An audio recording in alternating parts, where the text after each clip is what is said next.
That's right, that's right. Game number one here on Lightshade LE, spawning in the top left corner as the Red Terran, playing for the team Afrika Freaks. It is TY. And spawning here at the bottom right, he's the blue Terran player from Shopify Rebellion. Gonna be facing some pressure here very, very soon. Can he deal with it? It is BYUN. Alright, so we do see that double gas opening from TY. Now, is this gonna be... I'm never clear. Is this Reapers or Marauders? Yeah, I think with only one Rax here, one proxy Rax, it seems very likely that it might be a Marauder. So quickly get the tech lab. As you can see, very smartly leaving some space here on the right side so he can add on that tech lab. And yeah, he is going to go ahead and probably follow up with a... Well, actually, never mind. Just going to go... Wait. Okay, opening up with a tech lab as predicted. Now, it's not going to be super committed as there is not a second Rex. But I'm expecting that he will follow up with a factory back at home, maybe. Yeah, now we do see BYUN scouting SUV, just sort of, poking around in the red main base, checking out what is going on, seeing that there is no racks in the normal positioning, also confirming that there are actually two gases mining. So this might be a bit of a tell. We do see that first Reaper going across the map, but it might soon have to come back home to help deal with the first Marauder.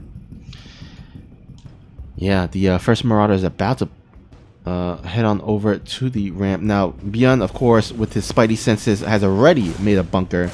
So, theoretically, he should be fine. But again, this is not super committed. TY is just using this as a means to contain BYUN so he doesn't expand down in the low ground. Kind of forced BYUN to make a CC on the high ground instead. And this Reaper is going to go ahead and be a little bit pesky. Yeah, Pesky is right. Already actually picking off 3 SCVs. Now, that actually is gonna... That high ground bunker did provide those two Marauders a bit of high ground vision just for a little while, being able to shell away at that supply depot. No longer is that the case, however, as that first Marauder actually is very low on health. I do like this a lot. TY putting down that scan, confirming the kill on the supply depot, making sure that those Marauders can keep shelling away. As soon as the bunker, as soon as the barracks arrives, however, they are still gonna be granted that high ground vision again. Now that Reaper, I believe it did take down 5 SCVs just now with it, so not a bad trade at all. Yeah, both of these players just trading back and forth, although BYUN did get some nice Reaper, or SCV kills rather. And so he will have a little bit of a worker lead here. Again, BYUN does have... Yeah, but BYUN also has the second CC way faster, so yeah, if he can kind of survive this Marauder onslaught, he should be pretty set economic-wise on his side of the map. And oh my god, is that Reaper still getting kills? I think it's that just... Reaper... Oh, wow. Just like that, GG is called. BYUN takes game number 1 for our bottom left player here on the map, spawning as the Red Terran, playing for the team Afrika Freaks. It is TY. And spawning here at the top right, he's the blue Terran player, playing for Shopify Rebellion with a 1-0 lead. Can he close it out? It is BYUN.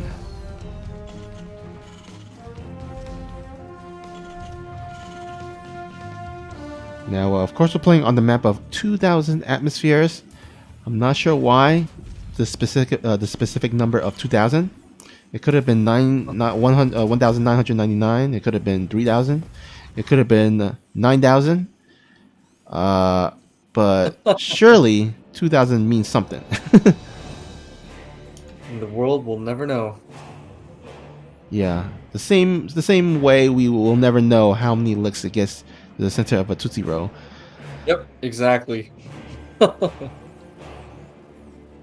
Now, interestingly enough, it looks like TY is not going to send out a scouting SCV until... Oh, actually, no, never mind. Yeah, he's just not going to send out scouting SCV. Apparently does not feel the need to do that with his racks at home, pumping out that first Reaper.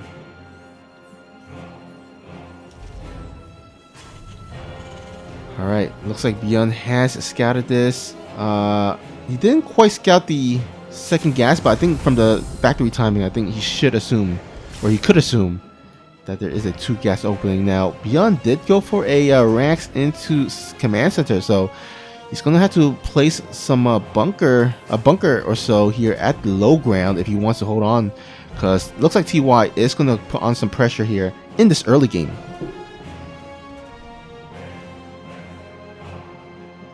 Oh, PUE2 in the chat saying 2,000 atmospheres is 20,000 meters underwater. Oh, I'm not quite sure if that's true, but we'll take that explanation for now. it's a little bit sus, not gonna lie. Yeah, 20,000. Because I mean, That's a lot. We see levels too. Yeah, and also if it's 20,000 below water, I would imagine it would be darker, much darker, right? Because there's no sunlight. Yeah. Oh yeah, much darker. You can trust me on this. I study oceanography. We should see some like scary angler fish or something like that. Yeah. Some glowing lamps, and then once you move up to them, it's just a giant fish that eats your units.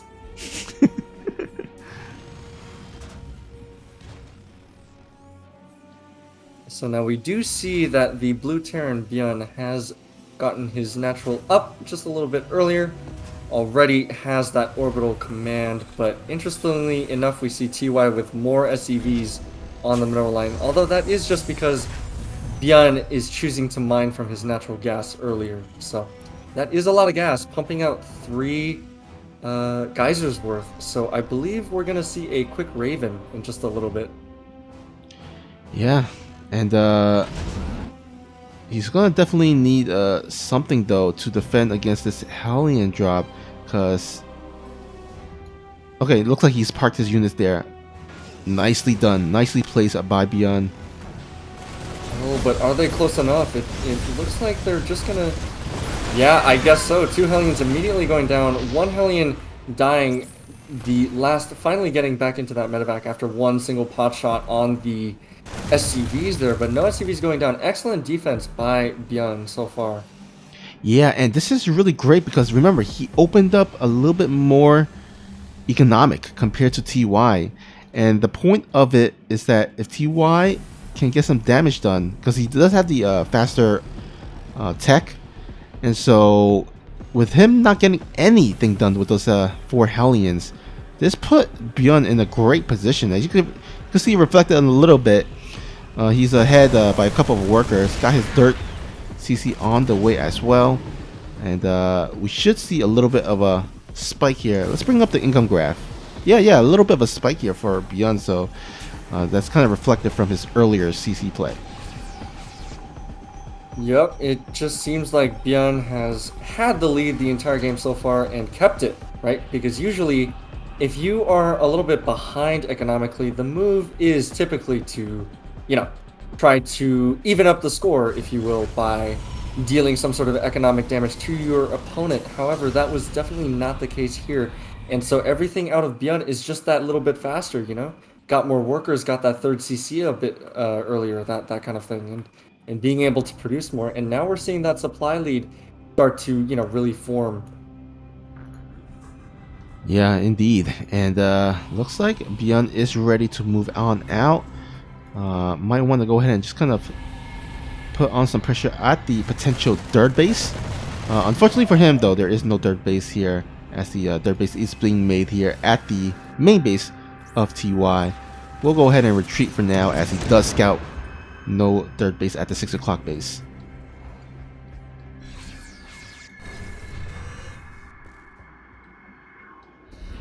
Double Evo going down for our blue Terran with no NG base in sight for TY at the moment.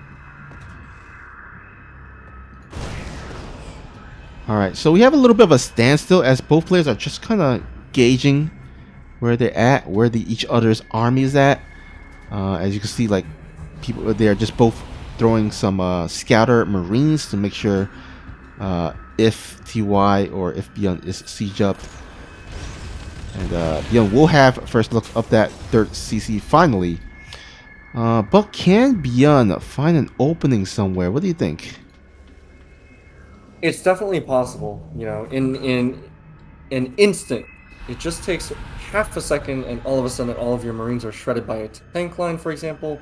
Or, you know, you're not paying attention for a quick second and a Raven, you know, puts down Cheeto dust on your entire army and then your enemy stims forward, that kind of thing. So definitely very volatile. Now, it oftentimes does come down to whoever has the most Vikings, right? The air control is key to this matchup because obviously siege tanks, when sieged up, they can fire further than they can see.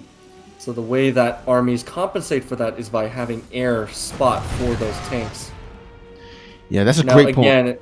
Oh, sorry, go ahead. No. Go ahead. Yeah, I was just gonna say, like, that's a great point. Really, like, you can have like maybe one or two less siege tank, but if you have a bit more Vikings, you can definitely get the upper hand during those, you know, kind of slow push, slow tank push.